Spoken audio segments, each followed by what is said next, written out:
Bad things happen in quarantine flash fiction horror. Bad things come in small packages. It's interesting. I've since learned how to make dioramas of my own.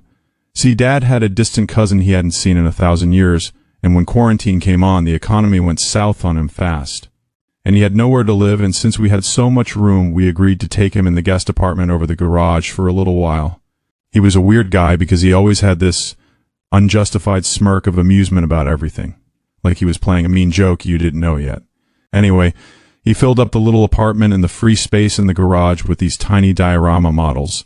These little glass box scenes of historical events like Attila the Hun killing people, or Napoleon standing amid corpses in Russia, and sometimes houses and train stations and whatnot. They were always creepy as hell, and he'd smile at us, staring and staring at us, wanting a reaction when we'd look at them. He loved freaking me out because I was only 10 then. So you can probably guess that he got a big kick out of making a diorama of our house and our family. And what he did was, he kept adding more disturbing details. It was really very distressing, even though he kept on like it was all a big joke. Like first he made a tiny replica of Dad strangling Mom in the kitchen. Then he added me getting attacked by a pack of stray dogs.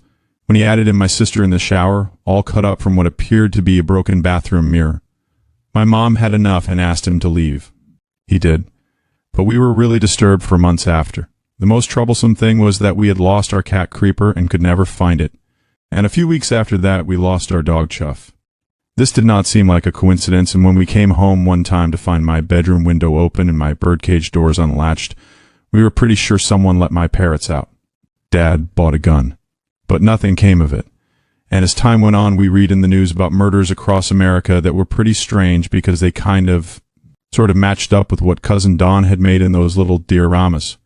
In some of his little train station scenes and odd little grocery store setups, he put a dead person.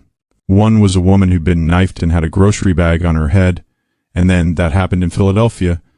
Another tiny body had a pitchfork sticking out of its chest after being shot, and that happened in Cleveland. We contacted the FBI, but I think it went into a file and got forgot. We had long ago boxed up all the dioramas into a crate in the garage, not having the nerve to destroy them. But when all this started happening, we got a letter from Dad's cousin wanting the dioramas back. So, worried about this, we went and got them in the garage. And when we looked more closely at the diorama of our house, we could see that he had left the collection of little figures representing us gathered outside near the garage, looking at a dug-up gravesite. And in the open grave were little skeletons. My dad had a kind of inspiration, so we went over to that place near the real garage, and we started digging. And would you believe we found the skeletal remains of my cat, my dog, and all the birds I had lost as well. I felt sick. And I remember being so upset I could hardly register it when I realized the little toy diorama grave pit had revealed a glimpse of other tiny bodies that matched with each of us. What looked like a mother, a father, a daughter, and a son. I couldn't make any sense of it. And then we heard a rustling in the bushes near the fence, and Dad's cousin came out of there very fast and angry-looking, with just the twilight allowing us to see his eyes.